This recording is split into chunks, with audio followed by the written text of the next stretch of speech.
Bismillahirrahmanirrahim. Assalamualaikum warahmatullahi wabarakatuh. PowerPoint teks ulangan tengah semester mata kuliah Ilmu Alamiah Dasar. Natasha Rahmadani 22151078. Perkenalan diri sendiri. Atas nama Natasha Rahmadani, Program Studi Pendidikan Pancasila dan Kewarganegaraan, Fakultas Keguruan dan Ilmu Pendidikan, Universitas 19 November, Kolaka. Perkenalan, ulangan tengah semester Ilmu Alamiah Dasar. Dosen pengampu Sri Haryati SPD MPD.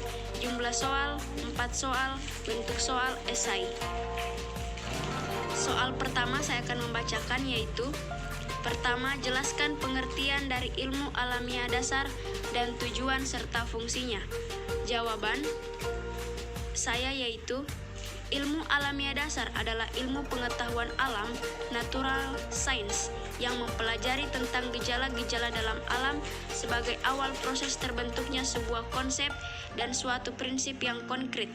Tujuan serta fungsi mempelajari ilmu alamiah dasar yaitu dapat memahami perkembangan penalaran manusia terhadap gejala-gejala hingga terwujudnya metode ilmiah yang merupakan ciri khusus dari ilmu pengetahuan alam dan memberikan wawasan kepada mahasiswa tentang konsep-konsep alam agar dapat peka dan tanggap terhadap masalah-masalah alam yang ada di sekitarnya.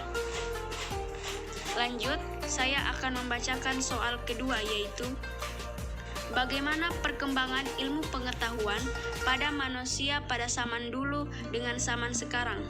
Jawaban saya, perkembangan ilmu pengetahuan pada zaman dulu sangatlah lambat, dikarenakan masih terbatasnya peralatan maupun pemikiran yang membuat pengamatan menjadi kurang seksama dan cara pemikiran yang sederhana membuat pemecahan masalah kurang tepat. Dengan demikian, pengetahuan yang terkumpul belum memberikan kepuasan dan masih jauh dari kata benar. Contohnya pada zaman purba, orang-orangnya masih menggunakan batu sebagai alat untuk kehidupan sehari-hari mereka. Namun, ilmu pengetahuan di zaman sekarang sangat berbeda dengan zaman dulu. Sekarang sangatlah maju dengan seiring berjalannya waktu, pemikiran serta pengamatan manusia makin maju juga dan memudahkan dalam melakukan suatu hal. Contohnya dalam bidang komunikasi, orang lebih mudah menjangkau sanak saudaranya melalui handphone atau HP dan saling bertukar kabar, serta maraknya digitalisasi terhadap industri-industri dalam suatu negara yang semakin mendorong ilmu pengetahuan dan teknologi.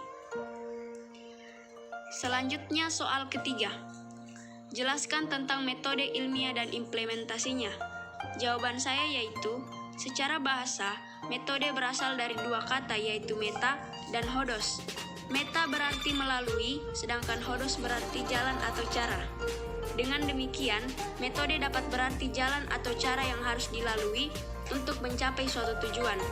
Secara umum, metode ilmiah merupakan proses keilmuan untuk memperoleh pengetahuan secara sistematis berdasarkan bukti fisis. Menurut Almak 1939, metode ilmiah adalah cara menerapkan prinsip-prinsip logis terhadap penemuan, pengesahan, dan penjelasan kebenaran. Langkah-langkah implementasi metode ilmiah yaitu 1. Identifikasi masalah. 2. Merumuskan masalah. 3. Mengkaji literatur atau menyusun teori dasar. 4. Membuat hipotesis. 5. Menentukan variabel penelitian. 6. Menetapkan prosedur kerja. 7. Menguji hipotesis melakukan eksperimen, observasi atau survei. Dan 8. Mengolah dan menganalisis data. Dan maksudnya itu yaitu mengumpulkan data. Lanjut soal keempat. Jelaskan dampak positif dan negatif tentang perkembangan ilmu pengetahuan dan teknologi atau disingkat IPTEK dalam kehidupan manusia beserta contohnya. Jawaban saya yaitu, perkembangan ilmu pengetahuan dan teknologi dari zaman ke zaman mengalami kemajuan yang begitu pesat di berbagai bidang dalam kehidupan, karena kebutuhan manusia yang makin banyak, sehingga terciptalah berbagai teknologi-teknologi yang memudahkan manusia dalam melakukan segala sesuatu, contohnya dalam bidang transportasi. Dengan adanya sarana transportasi, manusia begitu dimudahkan dalam beraktivitas dan berpergian di tempat yang jaraknya jauh karena sudah adanya kendaraan seperti motor, mobil, bus, kapal laut, pesawat, dan lain-lain. Namun, di balik kemudahan yang diberikan ada juga sisi negatif yang terjadi, yaitu pencemaran udara serta kebisingan di mana-mana, dan kurangnya lahan pertanian karena dipakai untuk jasa transportasi. Sehingga kita sebagai manusia haruslah bijak dalam memilih dan mengolah sesuatu agar efek negatifnya dapat terkontrol dan tidak merugikan diri sendiri atau orang lain. Terima kasih. Wassalamualaikum warahmatullahi wabarakatuh.